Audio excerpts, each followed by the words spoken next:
नमस्कार। देश प्रदेश की खबरों में आपका स्वागत है और मैं आपके साथ प्रिया बिस्ट। बुलेटिन की शुरुआत करते हैं।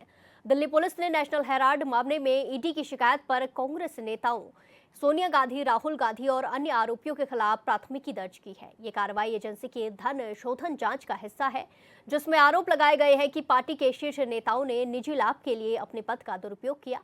आधिकारिक सूत्रों के मुताबिक दिल्ली पुलिस की आर्थिक अपराध शाखा ने 3 अक्टूबर को सोनिया गांधी, राहुल गांधी और 7 अन्य के खिलाफ शिकायत दर्ज की थी।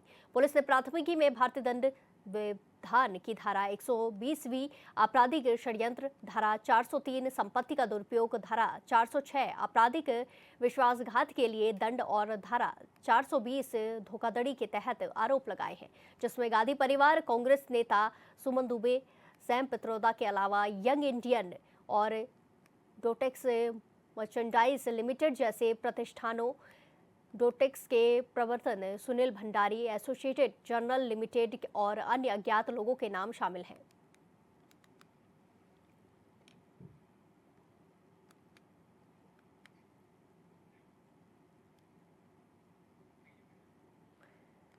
ये खबर आपको बताई जा रही है, जहां नेशनल हेराल्ड मामले में एक्शन देखने को मिला है। ईडी ने शिकायत दर्ज की है, जहां कार्रवाई देखने को मिली है। एजेंसी की धन शोधन जांच का हिस्सा ये कार्रवाई बताई जा रही है, जहां सोनिया गांधी और राहुल के खिलाफ प्राथमिकी दर्ज हो गई है। नेशनल हेराल्ड मामले में एक्शन देखने को मिला है। ईडी की शिकायत पर कार्रवाई की गई है।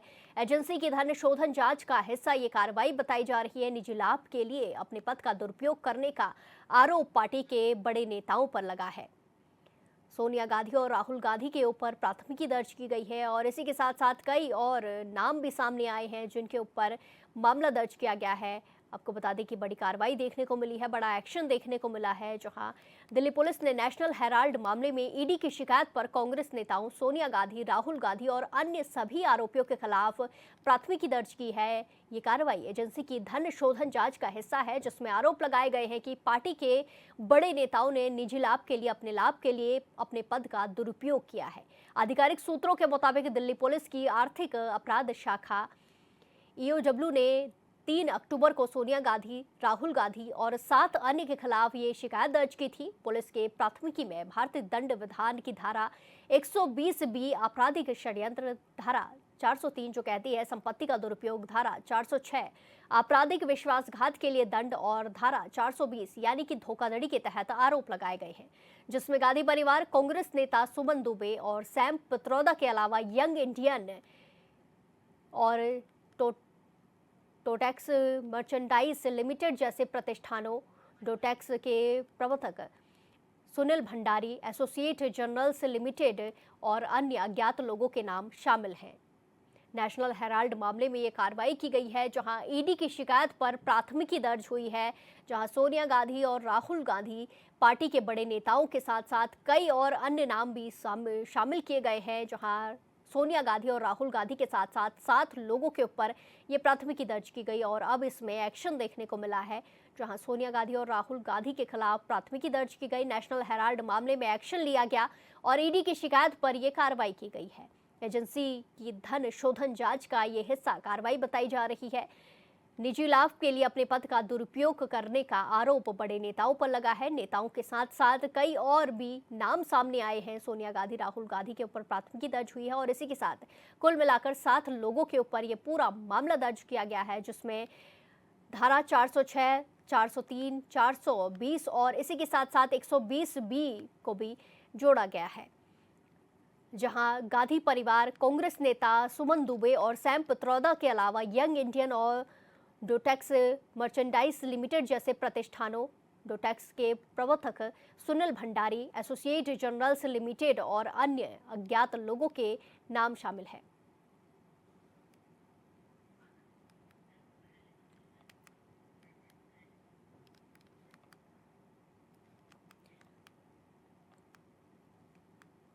तो सोनिया गांधी और राहुल गांधी के ऊपर प्राथमिकी दर्ज की गई है और इसी के साथ कई सारे नाम और भी सामने आए हैं। इस खबर पर ज्यादा जानकारी के साथ सीधे जुड़ेंगे हमारे संवाददाता अभिषेक आनंद से। अभिषेक, जिस तरीके से पूरा मामला सामने आया है, जहां नेशनल हेराल्ड मामले में एक्शन देखने को मिला और ईडी की शिकायत पर अब कार्रवाई देखने को मिली है, आगे क्या क्या इसमें अपडेट है और क्या क्या पहलू सामने आ रहे हैं?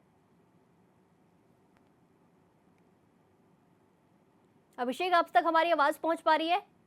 बिल्कुल प्रिया, जी देखिए जी लगातार नेशनल हेराल्ड मामले में जो कांग्रेस परिवार जो है वो कहीं ना कहीं घिरती हुई जी आवाज आ रही है जी मेरी। जी जी आपकी आवाज आ रही है, मेरी आवाज आ रही है आपको? जी, बिल्कुल बिल्कुल, बोलिए। देखिए प्रिया, ये बात समझना होगा कि किस तरीके से राहुल परिवार जो है वो गांधी परिवार किस तरीके से नेशनल हेराल्ड मामले में लगातार जो है वो दिन प्रतिदिन घिरता हुआ नजर आ रहा है। हालांकि ये जो पहले जो है ये बहुत पहले बहुत पुराना केस है ये, जिसको लेकर के लगातार सुप्रीम कोर्ट जो है इसको लेकर के भी पहले से भी हियरिंग कर रहा था। हालांकि जिस तरीके से जो राउज एवेन्यू कोर्ट ने जो हियरिंग किया उसके बाद जो ईडी की तरफ से ईओडब्ल्यू के द्वारा एक केस दर्ज किया गया है, जिसमें साफ तौर पर यह जी कहा गया है कि अपना जो पद जो था उन्होंने दुरुपयोग किया है उसको लेकर के, क्योंकि दो करोड़ की जो संपत्ति थी उसको 50 लाख में खरीदने की कहीं ना कहीं कोशिश की गई थी और तमाम चीजों को लेकर के बातचीत की गई थी कि किस तरीके से जब कांग्रेस पार्टी की जब सरकार थी तो किस तरीके से जी तमाम एजेंसियां जो है वो काम कर रही थी, उनके अधीन होकर के काम कर रही थी। तो ऐसे में राहुल गांधी, सोनिया गांधी, सैम पित्रोदा, तमाम जो 9 लीडर्स जो हैं इसमें बड़े जो लीडर्स हैं उनका भी नाम इसमें सामने आ रहा है। अब जी देखने वाली बात होगी प्रिया कि किस तरीके से जो केस जो दायर किए गए हैं, जो दस्तावेज जो दिए गए हैं, वो किस तरीके से इसकी हियरिंग होगी, क्योंकि लगातार इससे पहले भी ये राहुल गांधी ये लगातार ये कहते आ रहे हैं कि मेरे ऊपर बीजेपी सरकार के द्वारा ये प्रेशर बनाया जा रहा है, हमारे तरफ से इस तरीके की कोई भी जो प्रक्रिया जो हुई है, जो मेरे ऊपर केस लगाए गए हैं, ये पूरा पूरा निराधार है। लेकिन जो ईडी के पास जो सबूत जो है वो साफ तौर पर ये दर्शा रहा है कि गांधी परिवार जो है वो किस तरीके से दुरुपयोग किया था अपने पद का और आने, क्योंकि पूर्व प्रधानमंत्री जवाहरलाल नेहरू जब स्थापना जब हुई थी तो उस वक्त में दिल्ली, लखनऊ, मुंबई, तमाम और भी ऐसे कई ऐसे राज्य हैं जहां पर नेशनल हेराल्ड का जो जी पत्रिका जो है वहां पर वो छपता था। तो ऐसे में इस चीज को लेकर के पहले इस चीज की तो घटना नहीं हुई थी, लेकिन जब से सोनिया गांधी जब सारा कुछ जब उन्होंने अपने कार्यभार जब संभाला तो उसके बाद से तमाम चीजों को लेकर के बातचीत होने लगी कि राहुल गांधी जो है कहीं ना कहीं एजेंसियां जो है जो छोटे जो एजेंसियां हैं उसको खरीदने की कोशिश कर रही है, जिसकी संपत्ति जो है वो 2 करोड़ से ज्यादा है। लेकिन एजेंसी पे प्रेशर बना करके 50 लाख 60 लाख रुपए में उसको खरीदने की कोशिश कर रही। तो आप समझ सकते हैं कि राहुल परिवार किस तरीके से घिरता हुआ नजर आ रहा है, क्योंकि लगातार उनके तरफ से बयानबाजी तो है चल रही है, लेकिन आने वाले वक्त में पता चलेगा प्रिया कि ईओडब्ल्यू के द्वारा जो केस दर्ज किए जी, गए हैं बिल्कुल वो बिल्कुल किस अभिषेक, जिस तरीके से तरीके है से और आपने आने वाले तमाम वक्त में जानकारी कोर्ट की साझा तरफ की से ये है, डिसाइड ऐसे किया में जाएगा कि गांधी उनको, परिवार क्योंकि के अभी साथ तो साथ हालांकि 7 केस लोगों सुरक्षित के रख नाम लिया भी गया है, सामने आए लेकिन हैं, तो क्या कुछ आगे भी और नाम इसमें देखने को मिल सकते हैं और नेताओं के नाम शामिल हो सकते हैं?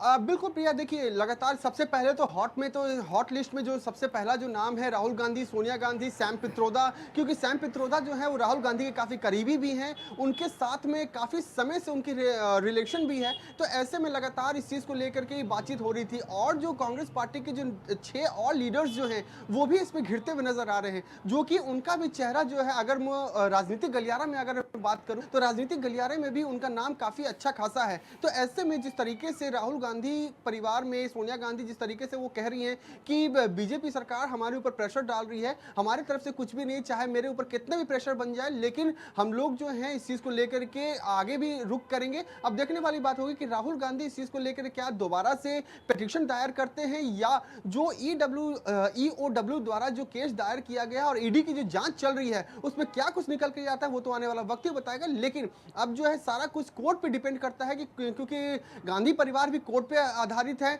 और साथ ही साथ जो ईडी की तरफ से जो केस दायर किए जा रहे हैं वो भी उन पे ही आधारित है, कोर्ट पे ही आधारित है कि किस तरीके से आने वाले वक्त में इस केस का पूरा पूरा सॉल्यूशन निकलेगा। प्रिया जी बिल्कुल अभिषेक, जिस तरीके से आपने तमाम जानकारी साझा की है, देखना होगा कि आगे क्या कुछ राहुल गांधी की तरफ से किया जाता है। जिस तरीके से आपने बताया कि वो पिटीशन दायर करते हैं, यानी धन्यवाद हमारे साथ तमाम जानकारी साझा करने के लिए। इसी के साथ खबरों में आगे बढ़ते हैं। संसद की शीतकालीन सत्र से पहले सर्वदलीय बैठक बुलाने पर कांग्रेस सांसद प्रमोद तिवारी ने कहा कि कांग्रेस लोगों से जुड़े हर मुद्दे को उठाएगी, जैसे एसआईआर, वोट चोरी, दिल्ली ब्लास्ट, एक्यूआई समेत तमाम हमारे एजेंडे में है।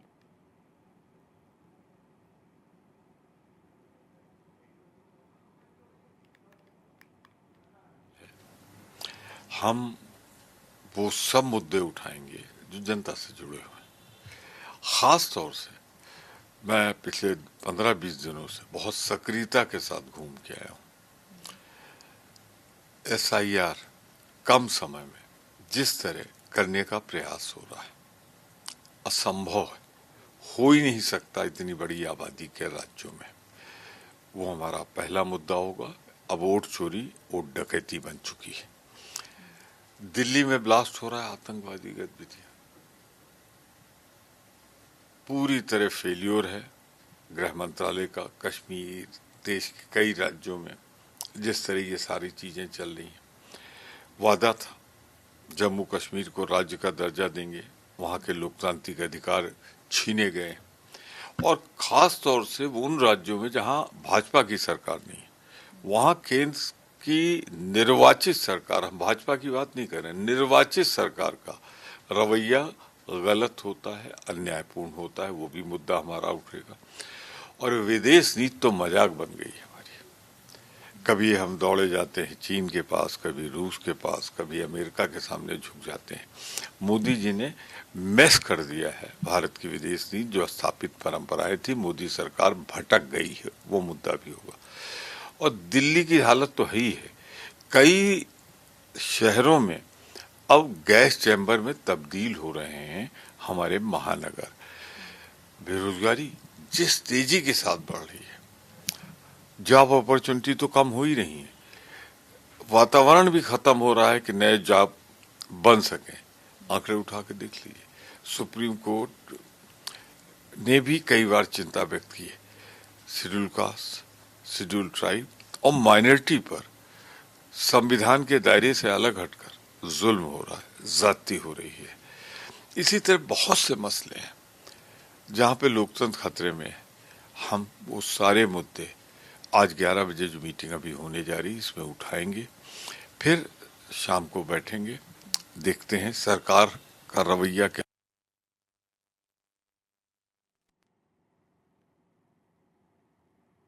राजधानी रांची के विकास भारती बिशुनपुर कार्यालय में केंद्रीय जनजातीय कार्य मंत्री जुएल ओराम ने धरती आबा संग्रहालय का उद्घाटन किया, जो गांधी राष्ट्र कला केंद्र की ओर से व्यवस्थित किया गया है। इस अवसर पर धरती आबा जनजाति ग्राम उत्कर्ष अभियान, जनजाति कौशल केंद्र, जन शिक्षण संस्थान का भी ऑनलाइन उद्घाटन हुआ। जनजाति समुदाय के लोग कौशल का प्रशिक्षण लेकर रोजगार से जुड़ेंगे। साथ ही इस अवसर पर 5 पुस्तकों का लोकार्पण भी किया गया।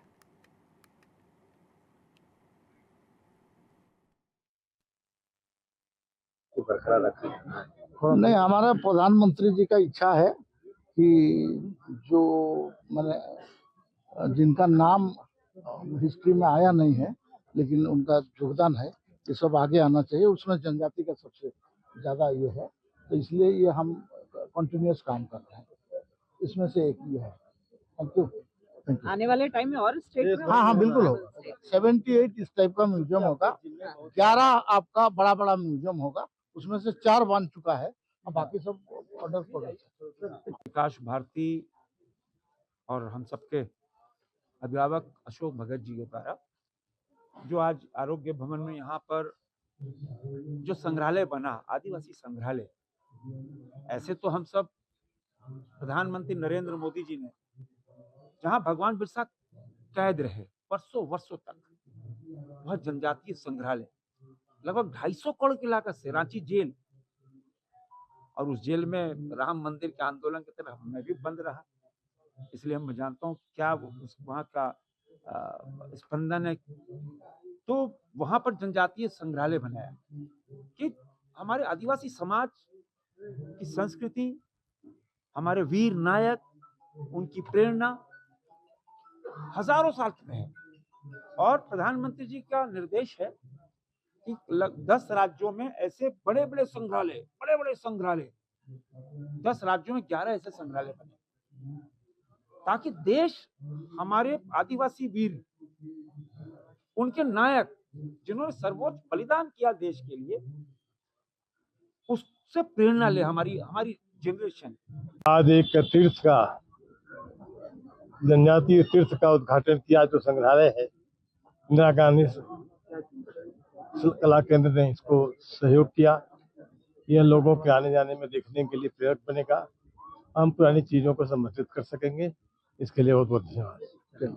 धरती आबा बिरसा मुंडा संग्रहालय का आज रांची के विकास भारती के परिसर में उद्घाटन किया गया, जो इंदिरा गांधी राष्ट्रीय कला केंद्र के द्वारा यह व्यवस्थित की गई थी। और इस उद्घाटन समारोह में केंद्रीय जनजातीय मंत्री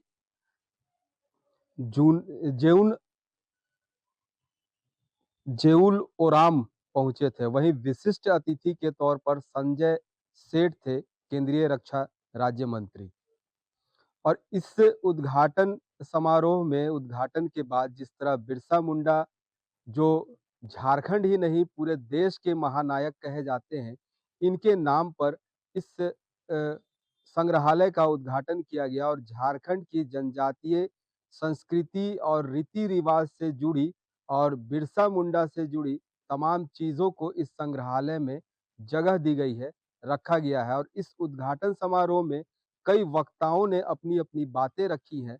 वहीं जो जनजातीय मंत्री है जेउल ओराम, इन्होंने भी जनजातीय समुदाय के लिए काफी खास बातें कही है। और जिस तरह इससे पहले जो उन्होंने वाजपेयी के समय भी वह मंत्री रह चुके थे और उस समय के कार्यों को अब के कार्यों को भी उन्होंने बखूबी याद किया है। आज के इस परिवेश में जिस तरह आजादी के समय झारखंड ही नहीं पूरे देश में स्वतंत्रता सेनानियों ने अपनी जो कुर्बानी दी थी, उस कुर्बानी को लोग याद करते हैं। और धरती आबा जो महानायक हैं, बिरसा मुंडा झारखंड के महानायक हैं, इनके कार्यों को भी याद किया है। जिस तरह ये अंग्रेजों के खिलाफ लड़ाई लड़े थे और अब इनका जब 150वीं जयंती पूरा देश मना रहा है और इस देश को प्रधानमंत्री ने भी जनजातीय गौरव दिवस के रूप में मनाने की घोषणा की है। और इसके बाद से ही लगातार देश में कई ऐसे जगह है जहां संग्रहालय का उद्घाटन किया जा रहा है और इन महापुरुषों के नाम पर दिया जा रहा है और इनकी कार्यों और इनके गाथा को वहां दर्शाया जा रहा है। रांची से एचएनएन के लिए अपने सहयोगी अक्षय कुमार के साथ जयंत कुमार। दिल्ली के वसंत कुंज इलाके में नेल्सन मंडेला मार्ग पर एमबीएस मॉल के पास एक कार ने कथित तौर पर 3 लोगों को टक्कर मार दी। इस घटना में एक 23 साल के व्यक्ति की मौत हो गई और 2 लोग घायल हो गए। पुलिस उपायुक्त दक्षिण पश्चिम अमित गोयल ने कहा कि एक टीम मॉल के सामने स्थित घटनास्थल पर पहुंची, जहां उन्होंने क्षतिग्रस्त हालत में एक मर्सिडीज G63 मिली। पुलिस के अनुसार तीनों की उम्र 23 से 35 साल के बीच में है और तीनों एमबीएस मॉल के एक रेस्टोरेंट में काम करते हैं। घटनास्थल पर वो घायल हालत में मिले थे। उन्हें तुरंत अस्पताल ले जाया गया, जहां उत्तराखंड के चमोली निवासी रोहित को मृत घोषित कर दिया, जबकि अन्य 2 का इलाज जारी है।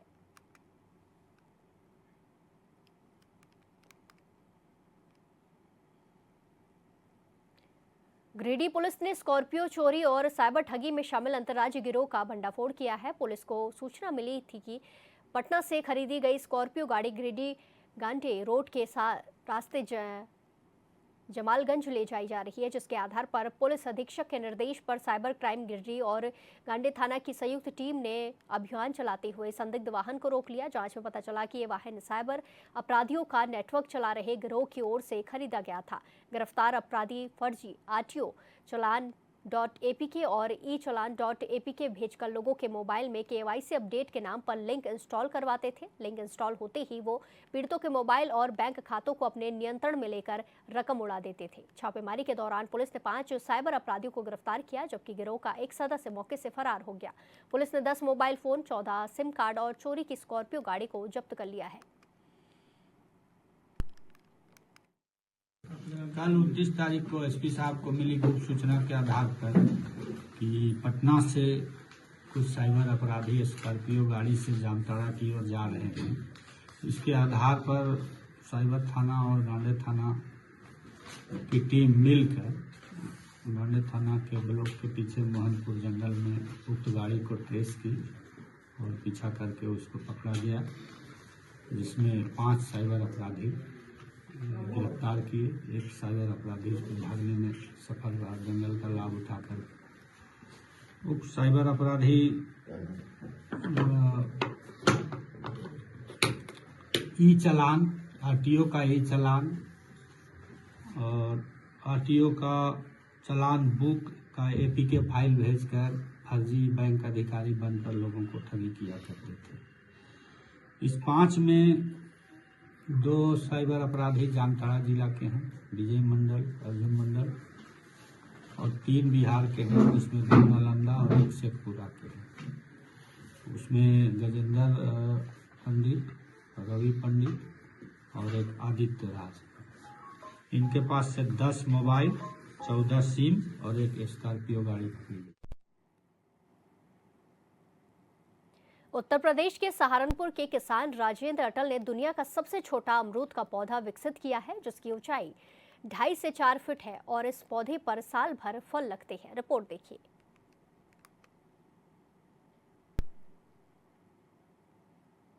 सहारनपुर जिले में किसान पारंपरिक खेती से हटकर नई फसलों के साथ प्रयोग कर रही हैं, जो उनके लिए फायदेमंद साबित हो रहा है।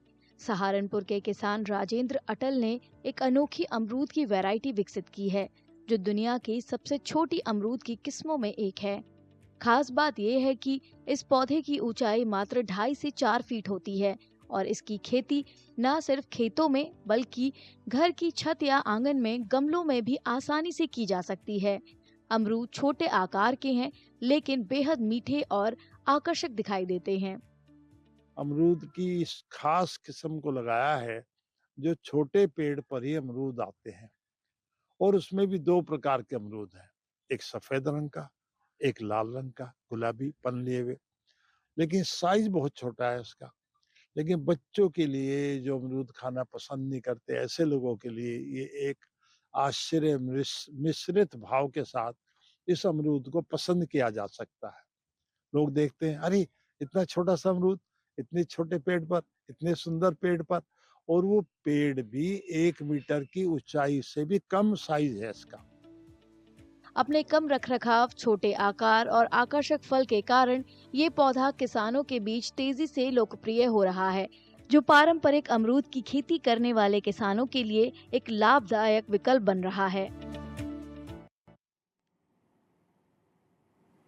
दुश्मन को मुंहतोड़ जवाब देने के लिए बीएसएफ जवान तैयार हैं। कड़ाके की ठंड और कम दृश्यता के बाद भी जवान अंतर्राष्ट्रीय सीमा पर लगातार गश्त कर रहे हैं। जम्मू के आरएसपुरा सेक्टर में चौकसी बढ़ा दी गई है।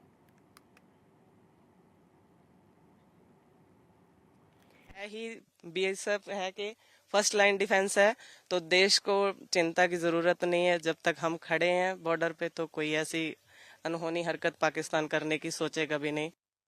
जम्मू के आरएसपुरा सेक्टर में कड़ाके की ठंड और सीमा पर घने कोहरे की वजह से बीएसएफ यानी सीमा सुरक्षा बल ने अपनी चौकसी बढ़ा दी है।